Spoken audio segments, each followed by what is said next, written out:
It was May 4th, 1932, in the Atlas district of Stockholm, Sweden, when neighbors noticed something wasn't right. An odd smell had been seeping through the hallway of an apartment building on the corner of Atlas-Gatten Street. The scent was thick, metallic, and unmistakably wrong. When police finally arrived and forced their way inside the small, dimly lit unit, what they found would go on to haunt Swedish investigators and true crime circles for generations. The body of a woman lay face down on the bed. She was completely naked, neatly positioned, and deathly still. Her name was Lilly Lindeström, and she'd been dead for 2 to 3 days. The room itself was eerily tidy. Her clothes were carefully folded, no signs of a struggle.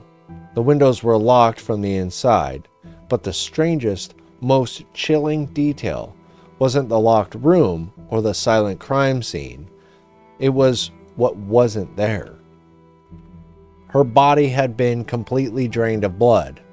Next to her lay a bloody ladle, and in the corner of the room, a bowl, still containing a small amount of coagulated blood. The killer had not only taken her life, they may have taken her blood.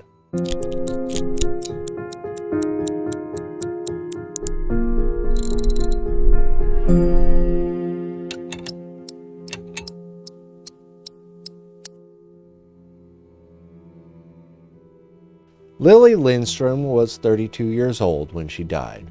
She lived alone in a modest apartment in the Atlas neighborhood of Stockholm, a quiet district dotted with working-class homes and small shops.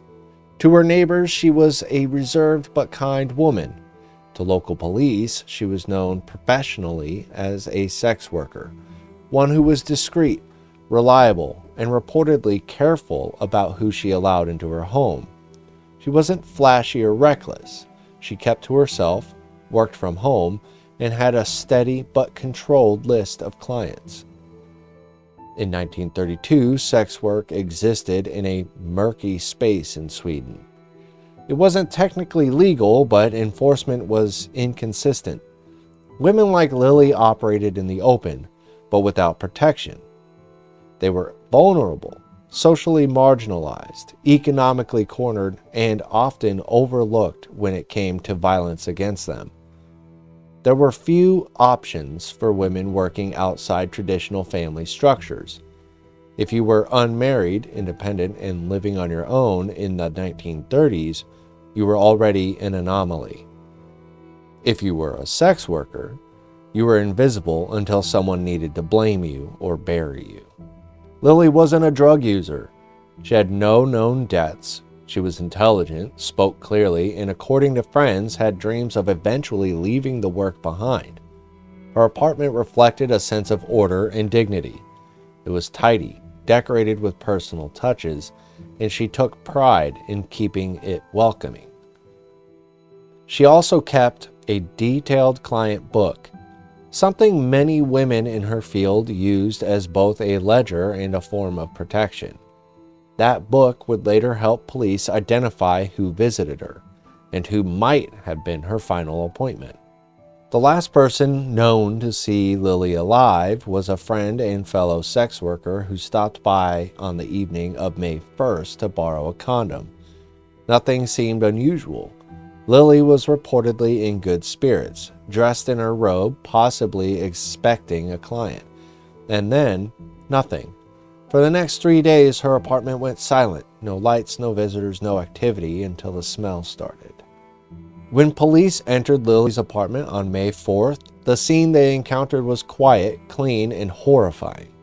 Her body lay face down on the bed, fully nude. The air in the room was heavy and warm, thick with the canopy scent of blood and decay.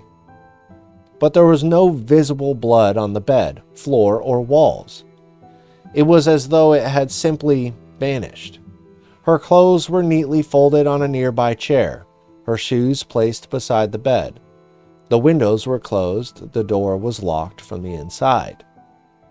The cause of death was blunt force trauma to the head, likely inflicted with a heavy object.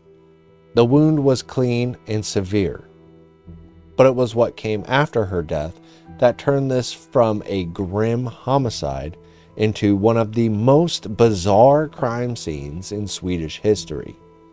Her body has been completely exsanguinated. I can't pronounce that. Exsanguinated. Drained of blood.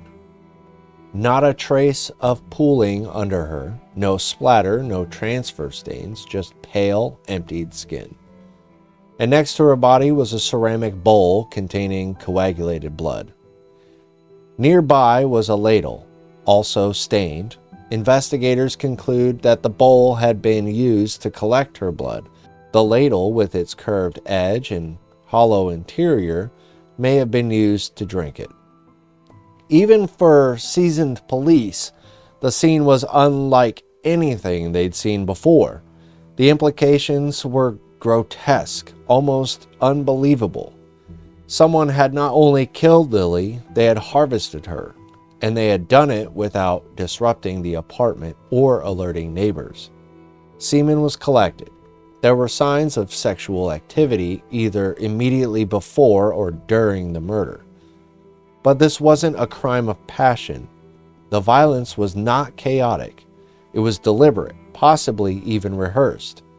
There were no signs of defensive wounds, no dragging of the body, and no overturned furniture.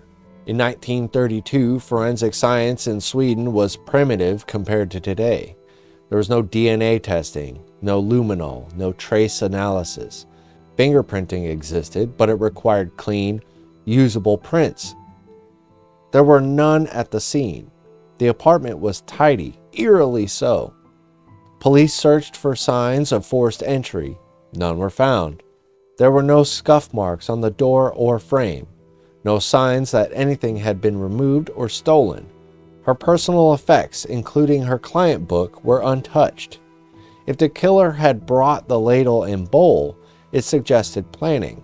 If they had used items already in the apartment, it suggested opportunity and comfort. Either way, it pointed to someone who knew how to avoid leaving evidence. And perhaps more chillingly, it pointed to someone who knew how to drink blood. The Swedish press wasted no time in sensationalizing the story. Within a day of the crime scene being processed, headlines began referring to the unknown killer as the Atlas Vampire. The phrase struck a chord. It was both lewd and strangely accurate. The idea that someone had not only killed Lilly Lindeström, but drained her of blood and possibly consumed it, was too grotesque for journalists to resist. But what began as a catchy headline quickly shaped public perception.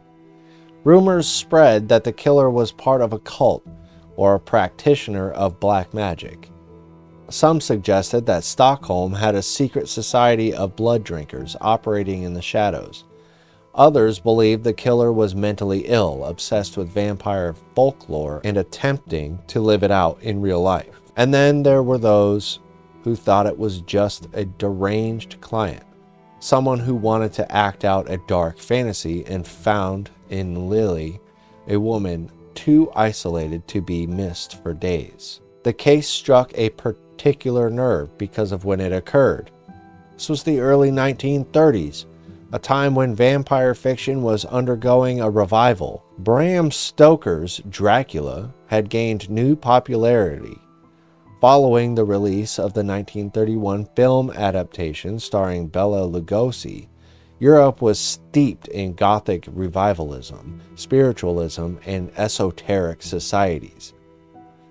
The image of the vampire, seductive, dangerous, and predatory, was in the public imagination more than ever before. And here was a real-life case that seemed to echo those tropes. A woman found dead in her bedroom, blood drained, a bowl and ladle, no sign of a break-in, no sign of struggle. It read like a horror story, only this one was real. Police were less enthused about the vampire label. Internally, they dismissed it as a tabloid bait. But without any leads, any suspects, or any meaningful forensic evidence, they had little to counter it. The vampire theory stuck because it filled a void. It gave people something to hold on to when the facts weren't enough. And as the case grew colder, the legend only grew larger. Years later, when true crime researchers would dig back into the archives, the phrase Atlas vampire would be printed right there in the file headers, proof that sometimes myth and reality blur together, whether the police want them to or not. The police response was immediate and thorough for 1932 standards. They began questioning Lilly's known clients, friends, and neighbors. Several men were brought in for interviews, including one man who was reported to have a key to her apartment. He denied involvement and passed basic questioning.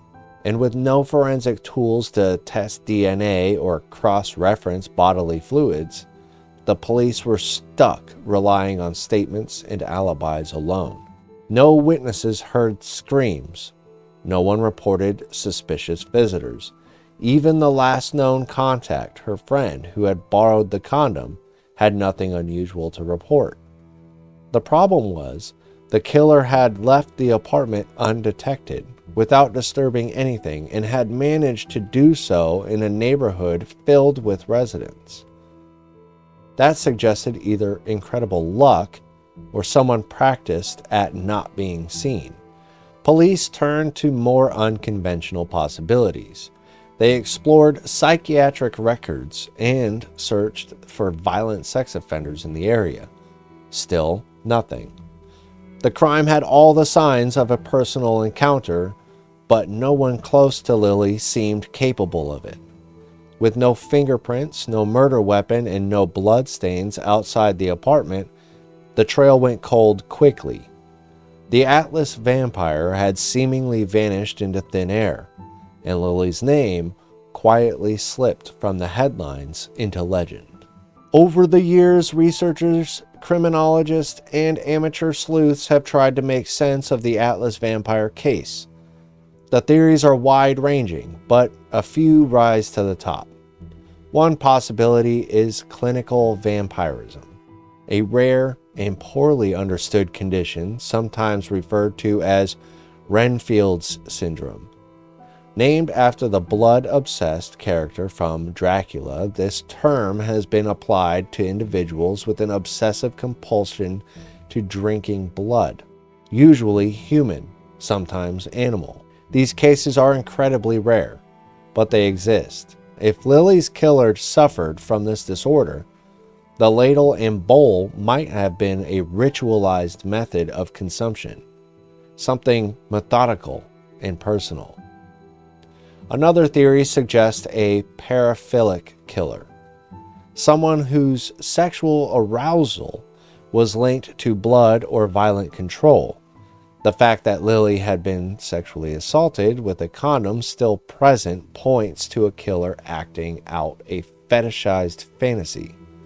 This would align with cases where control, humiliation, and ritualized violence are central to the crime, not purely rage or impulse. Others have theorized about occult ties or ritual murder, citing the deliberate nature of the setup and the strange calmness of the scene.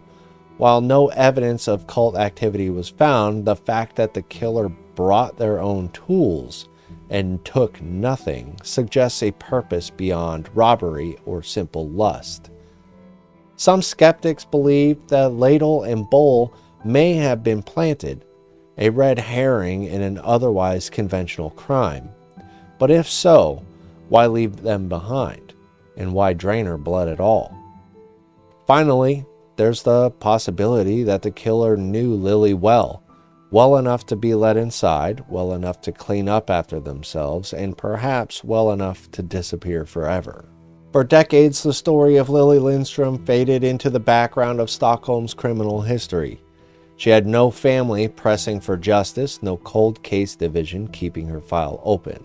Her name became more myth than memory, kept alive by true crime obsessives and the occasional tabloid. But then came the internet. With the rise of online true crime forums, podcasts, and video essays, the case of the Atlas vampire found new life. People began to revisit the story, not just for its sensational qualities, but because it genuinely doesn't make sense. In an age where most cold cases can be reanalyzed through DNA and database matching, this one remains stuck in time. The evidence is long gone. The bowl, the ladle, the condom, the apartment. Most of it either destroyed or discarded in the decades that followed. There's no body to exhume, no suspects to retest, only fragments of a crime scene, and a name written in Swedish police reports in fading ink. What haunts people about the Atlas vampire case isn't just the murder, it's the intimacy of it. The way someone entered her home, killed her without a fight, and took the time to drain her blood, not just as an act of violence, but possibly as an act of desire. Was it a mentally ill man, lost in delusion? A predator living out a ritual? Or someone even closer to her than we want to imagine? We'll probably never know. But one thing remains chillingly clear. Someone sat in that room with a bowl of blood and a ladle in hand, and they walked away without a trace.